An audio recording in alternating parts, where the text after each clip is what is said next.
Welcome to the Rally Vodcast. This is episode number 9, and today I'm happy to have Jen Lawrence, VP of Vi, joining us, and we're going to talk about hiring an agency. But first, the Rally Vodcast is set up to help marketing leaders and business owners be successful and get measurable results. So that's why talking about hiring an agency, how to do it, why to do it, the best ways, is our topic for today.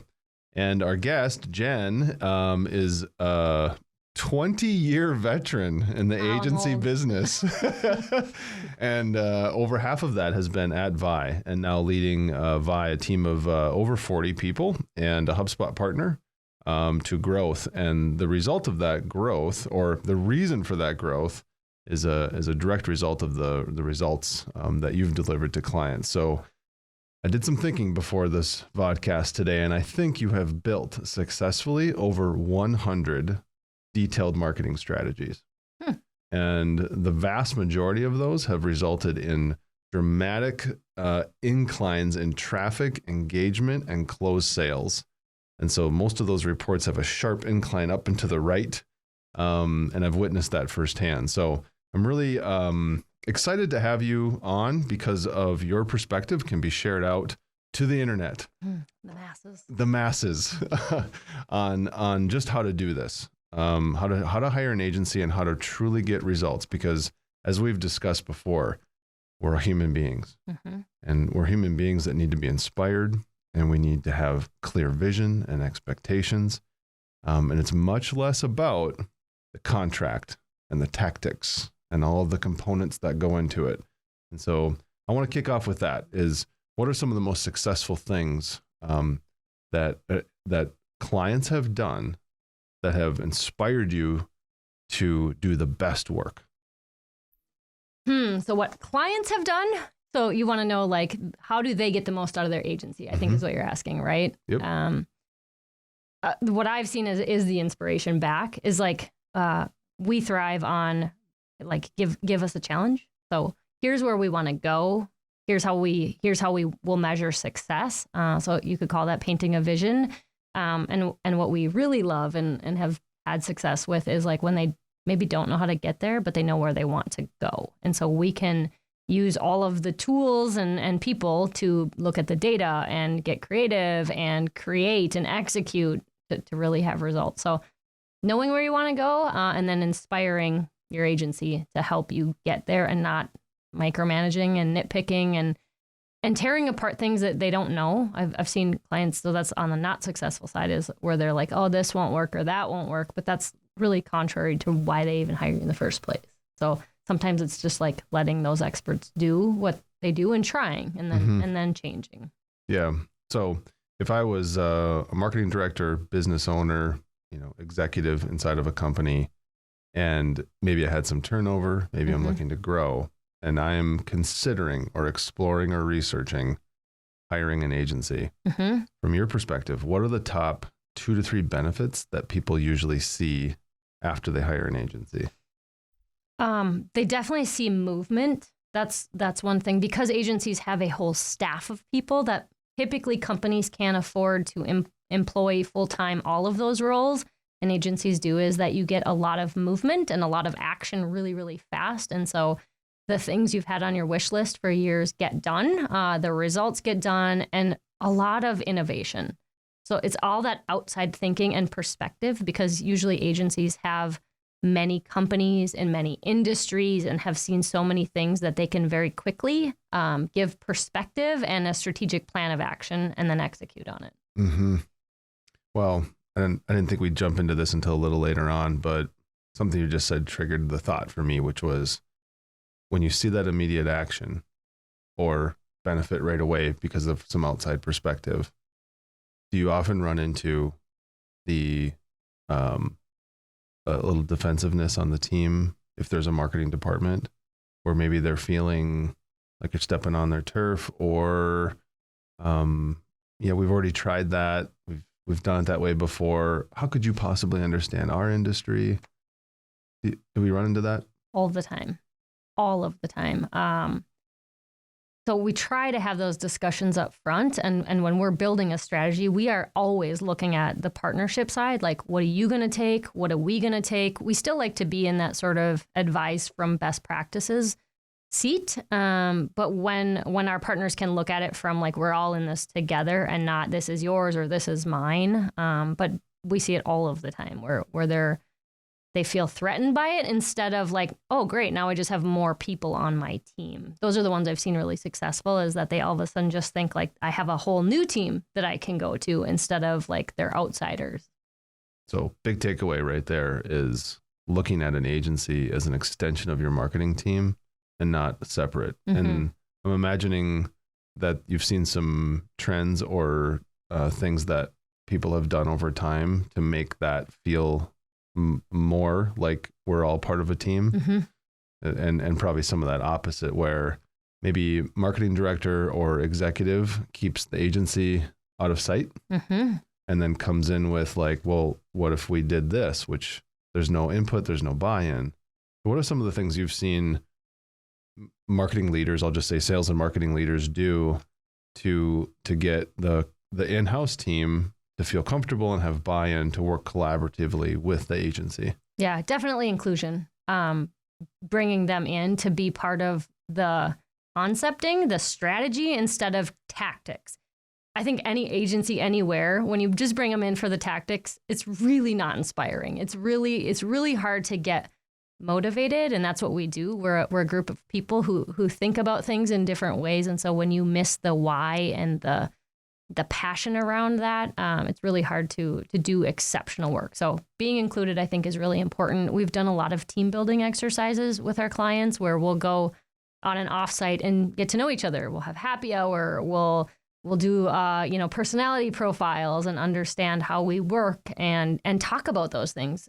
Our best partnerships, we talk about like, what kind of person are you and what kind of person am I and how are we gonna communicate better. Mm-hmm. So I think that works when we're brought in, and I think the opposite when we're not. When we're kept at arm's length to just execute on somebody else's vision without any background, it's so bad. Yep. Well, and that is a perspective, and not necessarily everybody would agree with that, because it's what we've experienced. I've experienced, and that's a little bit of the MO, if you will, of an agency like Vi. Mm-hmm. And you might find this more common in the HubSpot partnership ecosystem, which is ongoing partnership. Mm-hmm. I do think that there are a lot of agencies and a lot of clients who want something other than that and operate other than that, which is more of large projects. It could be, come in, do your thing, get out. Think about media buying, or, somebody who's maybe focused in on maybe a more specific niche of development, like web development. This is what we do. It's all we do. And so, it's maybe a little more narrow of a focus. And so a lot of especially enterprise level marketing departments are probably thinking like, cool, you guys come in right here with us or whatever. Mm-hmm. But when you're talking about an ongoing partnership, which is what Vi is seeking, right? There's different levels there. And different approaches to that, even within our current client roster. Right. So what I want to talk about a little bit is like how our clients, or the clients of an agency like Vi, how does that feel different from a small recurring partnership versus the big project, or just a project that has a beginning and an end? Because you don't do team building exercises and you don't get to know the team and you don't do all that when you've got a 90-day project that starts and ends. Right. Well, and what you don't do when you don't have a partnership is we're very involved in all aspects, usually of clients' business. And so we're looking at HR and we're looking at customer service. And when you're brought in to be part of the team, you're looking at it as if you're a part of that team. You work there, you're part of their payroll in some fashion. And so you're really looking at all of the things they do to really help them grow, instead of like one set project where you come in and you do and you're done. And I think that's the true benefit of Vi, at least, is that it doesn't live in the confines of marketing. It doesn't live in the confines of like tactical things. We are here to help your company grow. And sometimes that's something way different than what we do. And we introduce new partners or people, but we're always at the core looking to help them grow and get better. So just like maybe who you would refer to as a really good employee who doesn't get stuck in their job description. Vi would represent that piece of it. And I've certainly witnessed you do that many times where we were hired to build a marketing strategy or a website or create some content or whatever it may be. And we just can't help but look over there and go, oh, but what if the salespeople understood this, or what if HR would get on board with X, or what if we change that customer experience flow through the organization, the impact that would have on the results of the marketing that we're doing. So probably one of my favorite things about my role is connecting dots for people and departments within our clients that don't see that. Like if you could talk with you and we could automate these things, like they all sort of overlap in some fashion. And I think companies get so close, they don't see that. And so when you can come in from an outside perspective and be like, let's bring all of these parties together to make this run better, sync up better, get data better. It's so powerful. Well, it's a huge luxury because that's a bird's eye view that often those leaders in different departments and the client side, they don't have that opportunity to do that. And there must be 60 to 80 ongoing partner clients on the Vi client roster. So when you think about that, there's always some client attrition over time. There's been hundreds and hundreds of businesses that you have had the opportunity to look at from a broad view across all departments, and the ideas and the learning and best practices that come out of that. So I think the takeaway back to the marketing director or business owner that might be watching this is, hiring an agency. Should I? Why? Is look closely at that piece. And when you're interviewing an agency, and we will often guide clients to that and bring this up just to know if they're going to be a good fit for us or not. But that would be advice maybe from today's is interview that agency closely on what they want. And if you don't want ideas about things other than that scope of work, talk about that up front, because we've also had some clients that were irritated as hell because we're going like, but what about X? And they're going like, design the website. Like, that's what I hired you to do. And we're like, but that's conversion. And that's not us. That's not what we do. So now we're more upfront about that. But that's no different in my mind of interviewing somebody. Right. If you're interviewing a sales manager, Agreed. If you're interviewing an HR leader, if you're interviewing an accountant, and you're going like, are you the type of person that's going to look more broadly and get the big picture of our business? Or are you going to say, stay narrow in your job description? And you may, as the hiring manager, want one or the other of those. And that's part of that fit thing. So I had a few things there that I think people should think about when they're doing that. And it is the marketing need, right? Do you want strategy? Do you want tactics? Do you want just consulting? What are the things that you're looking for? Honestly, what is your style and cultural fit? Like, it has to fit like an employee would fit. You have to like each other, because it just won't work if you don't. And then what's your budget need? There are agencies that are small boutique agencies, and there are ones that require a minimum entry, if you will. And so knowing that, and then staff augmentation. What do you actually need from, like, we have a lot of clients who have some junior staff. And so our role is actually to build the marketing strategy, but also to train their junior staff and be there should anything happen. So we will bring them in, we will show them inbound best practices, we will train them up and back out. If they have any attrition, we're there as sort of the safety net to come back in and do that. And so knowing where you want your partner to fit in terms of a stay on or a ramp up is also really important, and being honest and open about that. Those are good points. I've asked you before, what's your favorite, setup? And usually it doesn't matter. It's how they treat us.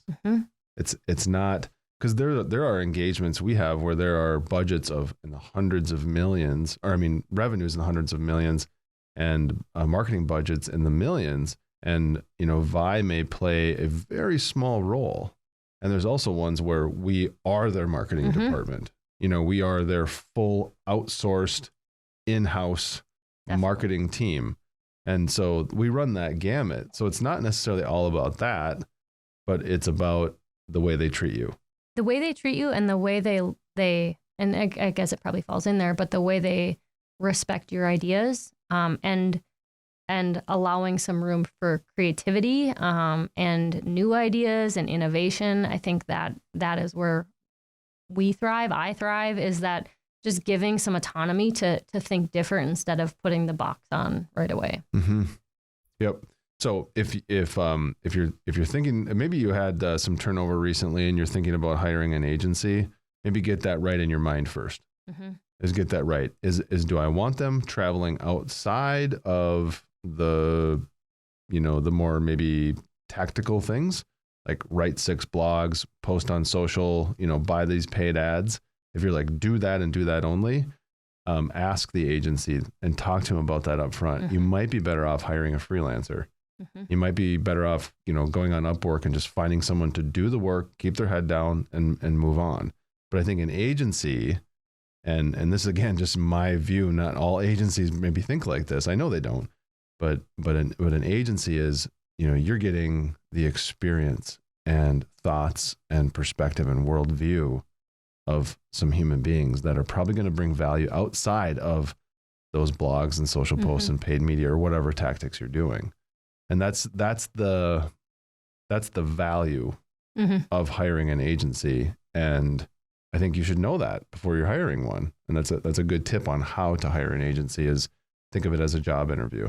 And definitely if you're a larger marketing or a company that has a larger marketing department, I think it's really important that you bring your team along that journey. We've had a few instances that are not great, where maybe the leader wanted an agency and wanted outside perspective and new ideas and challenged the norm. But those in the marketing department didn't want that. And so I think you have to be aligned in that. And all expectations need to sort of be out there. Yeah. Or there's just some friction it's just not necessary, really. Yeah, well, it's almost like a 5-person company acquires a 5-person company. Mm-hmm. Well, whose way is going to go? Mm-hmm. Somebody's got to decide how we're going to go about doing things. What's the framework? What's the process from a creative standpoint, voice, tone, all of it? That it is like that. It's like a merger happened, and unless you've talked about that with your internal team up front, there's likely going to be some problems. Yep. Which is why people probably default to the thing where they just keep it completely separate. Like, I talk with you, agency, and then I talk with the team. Mm-hmm. Never works. No. Never works. All right. Well, why do you think a business would hire internally instead of hiring an agency? Often there's a few things. There are some things that have to be done locally, internally, on the inside. I think about some companies when the social side is really important to them culturally. They want people to post on that, for example.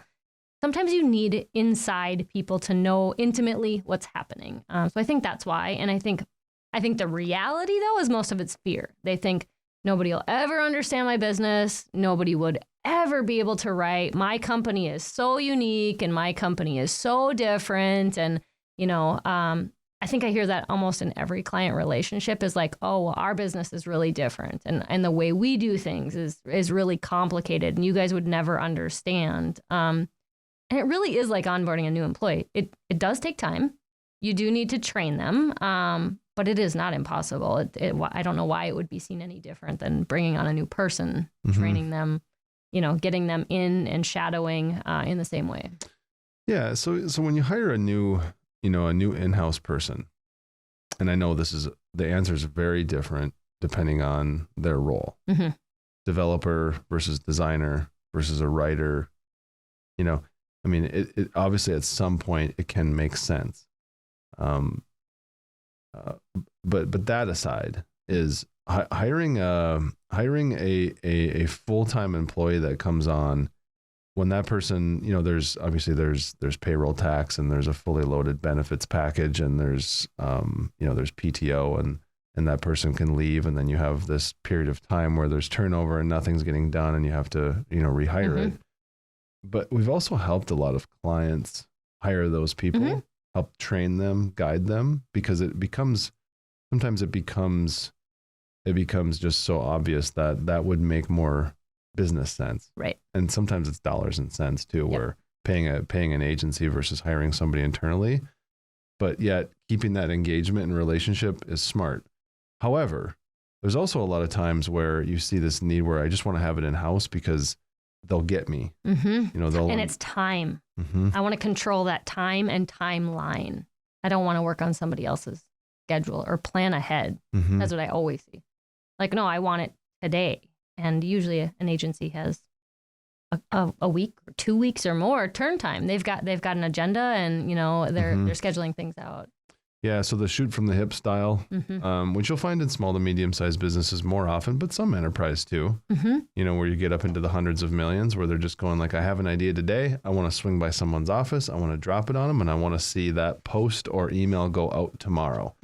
Yet, usually not going to happen with an agency. And if that's your expectation, you should probably think about that.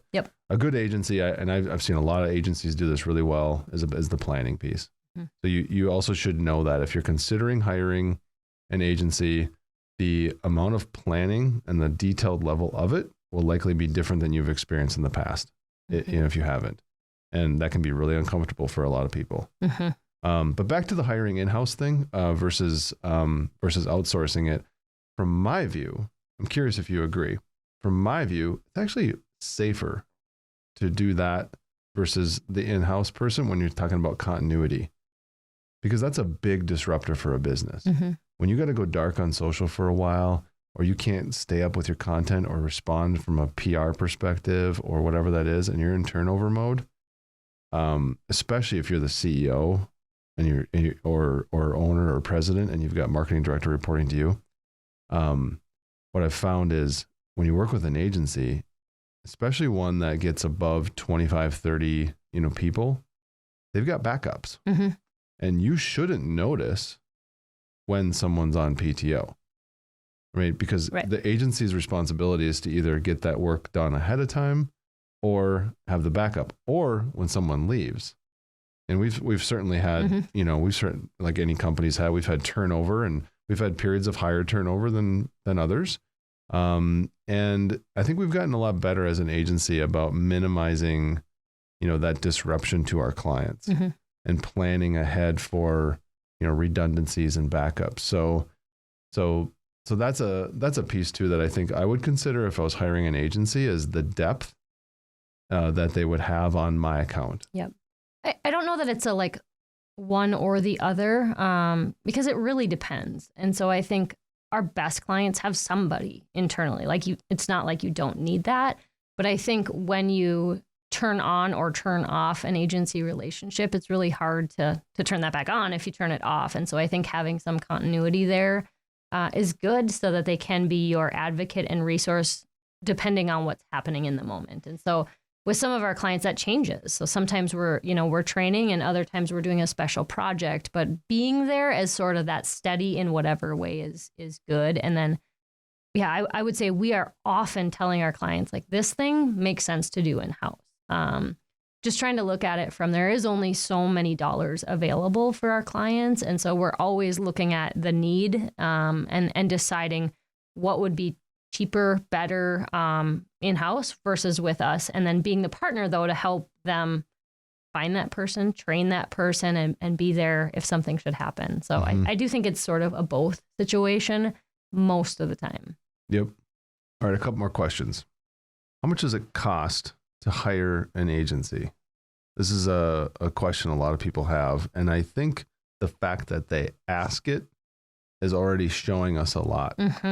When we meet with someone and they say, well, what are your fees? We kind of say, well, what do you want to spend? And then there's this dance that can happen where they're going like, I'm trying to compare what I'll get from different ones. So talk about how that's maybe a mistake. And how to better approach that, so that you can immediately start to trust? Right. Yeah. I mean, it's a really hard question to answer because there's a million things that have to be done to uncover what it will cost. So it's always this chicken egg. Like, well, I don't know because we would have to do the research to understand what, let's say it's a website. How much will it cost? Well, how many pages? And, who's writing the content and how much are we custom developing? So there, you can't say one way or the other. But what you can say is like with an agency, pointing them in the direction of like, where are you going and what is the goal, and letting them help you get there, and then deciding, how much money you can allocate to that. So my simple answer is I usually say if you don't have $100,000 in marketing spend, like you probably can't fully maximize that relationship. That doesn't mean you can't get things done for less than that, but to really unlock the power of a partnership and think about it across the entire company, it's going to be in that, in that range to place that much value on it. I think it's more about the value of what you'll get for that than the actual price tag, but I don't know if I answered that. I don't know how to answer that really, because it's not a black and white question. You have to have enough money to make an impact, or you shouldn't hire a full agent. If you don't have, if you only have $10,000, that's not the right place. Don't spend it there. You should instead look at like maybe the tactical side or a freelancer or something like that to help you get a project done. But if you're looking for somebody to come alongside and partner to grow, you have to have some dollars to be able to invest towards that. Yeah. Well, let's talk about budget trends. So over the last couple of years, maybe just prior to the COVID-19 pandemic through, now, what are you seeing in terms of budget trends? Where people are putting their dollars and what's happening with them? Are they growing? Are they shrinking within, primarily a B2B market? Yep. Well, they're definitely growing. That increase, I think we've seen year over year over year. And I think it's like blending. And so what I've seen at least is that a lot of companies' marketing budget sort of there's other budgets that come into that. So sales often is sort of merging. Sales and marketing budgets are starting to merge or dip into each other's buckets a little bit because I think companies are starting to understand that, they're really helping each other, one driving and the other closing and kind of filling back in. And so that's a big trend. Much more digitally because of the shift. Really, COVID-19 was a big part of that, but people can't be out as much. And a lot of companies found just how convenient it was to do things digitally. So setting up, webinars and setting up sales online and chat and things like that has really dramatically changed how companies look at what they maybe would have thought of a sales initiative before, now being under marketing. Sure. What about paid media? Has that been growth, or is it chewing up more of the what you would call organic type marketing? Is paid media getting a bigger share of the wallet? I think so. And again, it's sort of like, how much does it cost? It's a hard question because it really depends on where your company is and what your goals are. I mean, we look at it as we try to have sort of a balance of organic growth that will sustain over time and paid. But if you're early on, you actually probably need a shot of that paid to get you going and to leapfrog. But as long as you're not just focusing on paid, but I mean, I think paid is still a player. It's going to be a player, and people are spending dollars there. But most aren't just putting dollars there because they know it's the turn it on and get results and turn it off and it goes away. And so the long-term impact is not great when you're just doing that. Yep. Yeah. And a lot of clients have a tactic or two in mind when they engage with an agency. And that is okay, by the way. I mean, it's okay with us. I know it's okay with a lot of agencies that you don't have your annual spend completely figured out. You don't have that whole thing mapped out. And you have, a project that you want to get started on, but it's more the mindset. And the mindset is that I'm going to interview and hire some additional people to help us grow. And so maybe you don't have that all written down or documented, but I think the number one thing is that you have an outcome that you can hold the team accountable to. And it doesn't even have to be like a specific outcome. You just have to know where you're pointing the ship sometimes. And we I know our team finds a lot of joy in helping pinpoint that. But where it gets really messy is if you don't know. There isn't a success point. There isn't, it's just do things. And we can do that. It just isn't very fulfilling or rewarding. And I don't know that it means anything to clients either. So it's not even that you need to say we are going to grow by 10% or we need this specific growth in leads or whatever that is. We know we want to grow. We have the mindset. We know that we need to generate more. Here's where we're at. And we have an open mind and willingness to like try things. Mm-hmm. Well, there's the fractional thing to talk about. You see a lot of companies. So we've seen a lot of companies hire consultants, and they will hire a consultant, and the fees that they pay the consultant are as much or more than we wanted them to spend with an agency. But yet they do that, and they typically find it in another budget or bucket. And so there's this idea of a fractional or a consultant that is an individual or person that comes in, and for some reason maybe that feels less threatening than an agency. Because agencies do, they typically they're known for doing more than they are consulting, but it's all wrapped up into one. So what about that agency aspect where there is a more of a fractional feel to it, and you're hiring the individuals for their consultant help. They just happen to have, a team of people that could also follow through behind them. Yeah, I mean, I think your agency should be your consultant. I think I think the best agency is depending on what you're looking for. Let's say you want a growth partner. I think they should be consulting, and that should be part of the role. I've seen so many companies hire consultants who spend months and thousands of dollars creating a plan that then they're left with and they don't know what to do with it. Then they still need to go find somebody that can take this, understand that person's vision, and execute on it. And so it's sort of, every time that happens, I feel like, well, we just lost months and probably $40,000 of budget that could have been spent planning and doing together. Let's talk about the HubSpot agency ecosystem for a bit. Vi is a HubSpot partner. There's thousands of them. If you're looking for HubSpot help, what's your advice for someone on how to choose the right HubSpot partner? I mean, it's kind of the same. It's knowing what you're looking for, and it's sort of like interviewing an employee. You have to know if they culturally fit, and what you need. I have seen clients come to us, or we've been in the bidding process, and they're looking for certain partners, or they've come to us upset, with working with agencies, and sometimes I think they just weren't clear on what they wanted either. So I think you have to do your due diligence. You have to know what's important. Is geography important? Are there certain specialties that are important? A lot of the agencies in the partner ecosystem are great. And it's just knowing which one is sort of fitting with what you're looking for. Yeah. Well, but there's also a lot of, so a job seeker that's interviewing for jobs, after you interview people for a long enough time period, you can your bullshit meter kind of you can see are they answering the questions for what they think I want to hear, or are they answering them authentically? And so when you're interviewing an agency and you ask them, well, how are you at HubSpot development? Well, how are you at e-commerce? Well, how are you at integrations? My tip and it would be to look for honest answers there.